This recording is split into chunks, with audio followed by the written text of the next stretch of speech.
Salut et fraternité. Petit rappel, la guerre est déclarée contre l'Allemagne par la France et, et l'Angleterre à la suite de l'invasion de la Pologne par l'armée du Reich.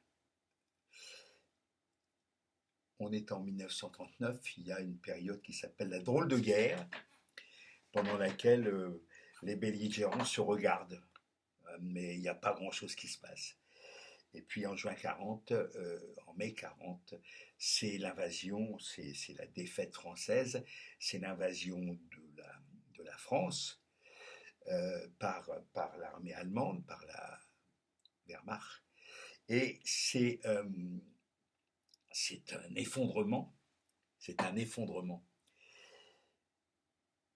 Donc on est en mai-juin 1940 et le gouvernement de la République est remplacé par l'État français et Vichy, c'est-à-dire le maréchal Pétain, hein, qui devient chef de l'État français. Il n'y a plus liberté, égalité, fraternité. Il y a travail, famille, patrie. Si j'insiste un petit peu là-dessus, que je reviens en arrière, c'est parce que il y a des choses assez étranges quand même, hein, que l'on voit maintenant. L'État français n'attend pas longtemps, c'est en octobre 1940, 40, c'est-à-dire peu de temps après l'effondrement, que l'État français, pétainiste, promulgue le statut des Juifs. À partir de là, l'antisémitisme d'État de la part de l'État français, je répète, Pétain, euh, cet antisémitisme va se manifester en collaboration, pour le coup, avec l'antisémitisme structurel du Reich, du Troisième Reich.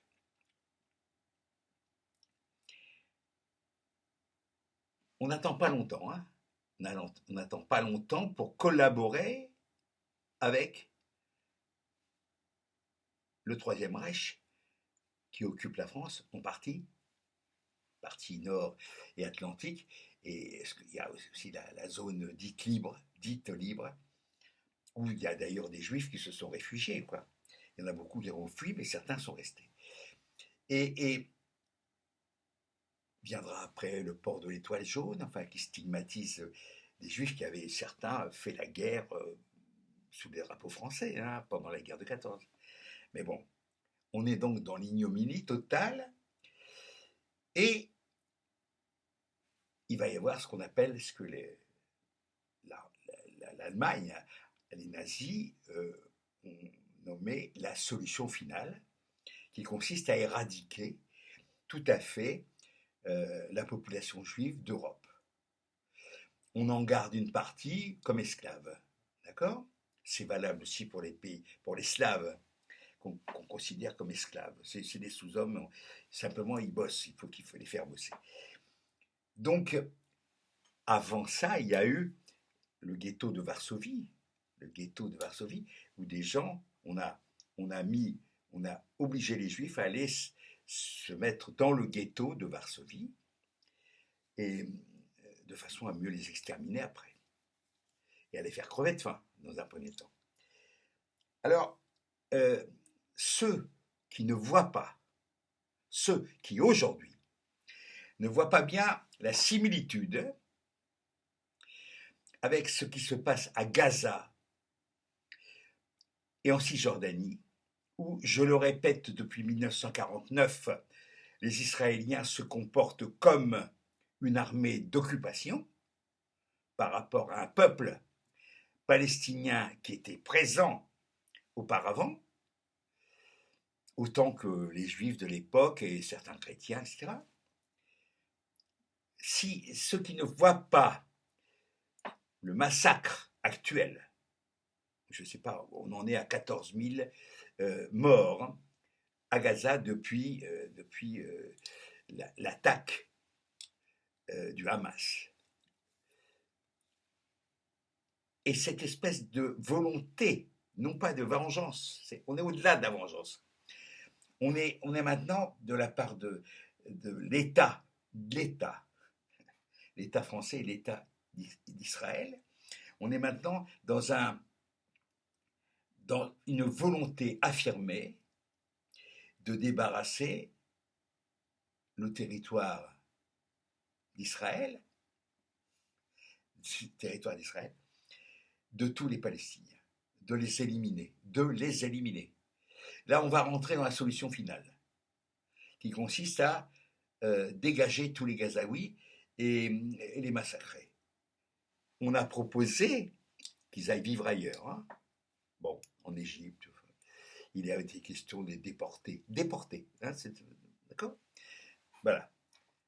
Au nom, évidemment, de l'humanisme, hein, de l'humanitaire. Hein, on déporte les gens, on les bombarde, et après, pour des raisons humanitaires, on va les déporter. On voit bien que c'est là, il y a une sorte de couronnement, si j'ose dire, de la saloperie occidentale, parce qu'il y a évidemment les Américains derrière tout ça. Il y a la saloperie occidentale est arrivée à un niveau extraordinaire qui en dit long sur la décadence politique, morale et bientôt économique de l'Occident. On peut se sentir consterné et honteux d'appartenir à une nation, la France, hein, qui approuve, qui apporte son soutien inconditionnel. Ça s'appelle de la collaboration avec l'État hébreu. C'est pareil. Ceux qui viennent me tergiverser et dire que c'est pareil. C'est la même honte.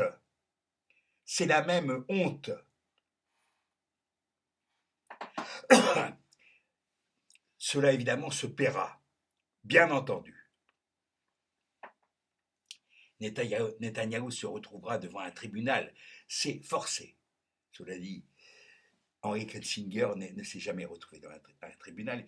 Il était largement coupable de tas d'horreurs aussi, mais par personne interposée. Voilà, je ne dis pas salut Victoria parce que j'en ai marre de ce monde de violence et d'imbécilité crasse et meurtrière.